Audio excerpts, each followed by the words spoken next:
The desperation is in the air. You can smell it. You can feel it. You can read it. You can hear it when the mainstream media talks, especially CNN and MSNBC and all these news channels currently, who are all in the tank for Kamala anyway, right? They are now out there shaming white voters for not voting Kamala Harris. That's right. If you're a white person in this country, a white American, shame on you if you're not voting Kamala Harris. These people are freaking, I don't know, disgusting people. To shame someone for voting based off the color of your skin. If you're white and you're not supporting the first black woman to go into the White House, then you're a racist. You're a racist and a bigot. You don't hate women. You hate women. You hate black women. No, we just can't tolerate the low IQ of someone who has failed up their entire career. That isn't who people are excited to go vote for. They're excited to go vote for the dude who's being prosecuted by every governmental institution in this country. They would rather vote for that dude because the government that they claim that he's going to weaponize against him already has weaponized against the American people. People like Steve Bannon, Peter Navarro, and of course Donald Trump and Roger Stone. There are just so many people who this government under Biden has gone after. Let's go ahead and take a look at this segment real quick from CNN as these activists who parade around to pretend they're journalists or CNN hosts sit there and shame white voters for not getting out to vote for Kamala because people are not excited to vote for Kamala. I don't know what else to tell you. Here we go. Former President Obama was back out last night. This is the first time since he was in Pittsburgh, and invoked the potential of sexism in his appeal to black men to support the vice president. Angela, should there be a course correction because there was so much backlash to that framework? Was it a mistake for the former president to say what he did or to say it publicly? What was your assessment of what we heard from former President Obama? You know, I think that it's wonderful that President Obama is out hitting the trail for democracy, frankly. And what I think is a mistake is to let white folks escape the accountability that they must face for not showing up to save democracy themselves. This is such a stupid argument, by the way, where every Democrat talking head, activist, news media, individual, politician are all saying he's a threat to democracy. If you don't vote if you don't vote Kamala Harris, democracy's going to end. These people are stupid.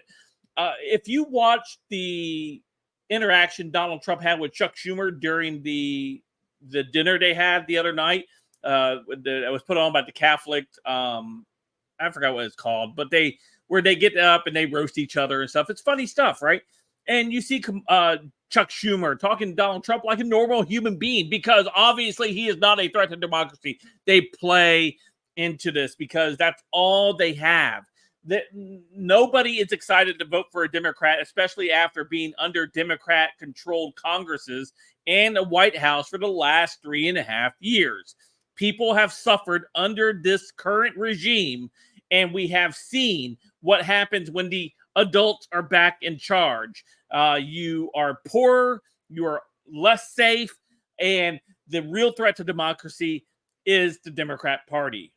Like, they want to get mad at presidential candidates, right, when they don't wear a flag lapel pin or they don't see you pledging allegiance to the flag. You see how disgusted she sounds when she talks about the American flag, by the way? That's just a tell sign of how much she actually hates the country that she lives in. That's what they want to get upset about. Now, the face of patriotism to them looks like trying to tear down the Capitol in a terrorist attack on. It was not a terrorist attack on January 6th. It was a protest.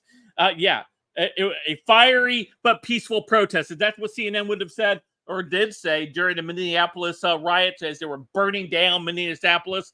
Oh, it's peaceful but fiery. These people are absolutely just shills. On January 6, 2021.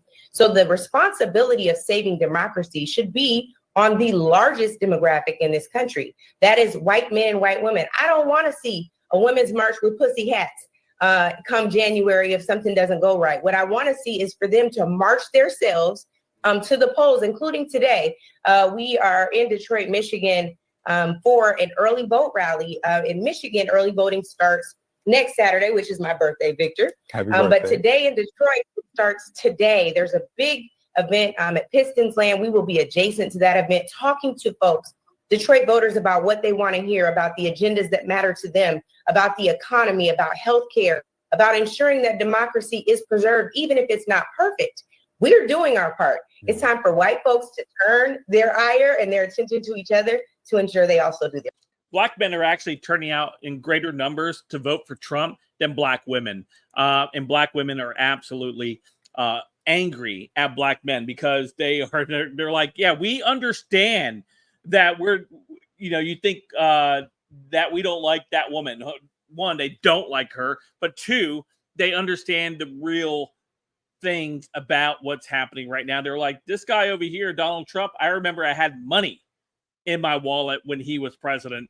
Under this current regime that includes Kamala Harris, I'm broke. Anyway, you guys let me know what you guys think in the comments down below. Bold strategy, Colin. Let's see if this works out for them, blaming more voters for not showing up for Kamala. Don't forget to check out all my links in the description down below. Hit that subscribe and subscribe. Oh, and like button. You get all three. That'd be great. Okay, guys. Have a great night, everyone.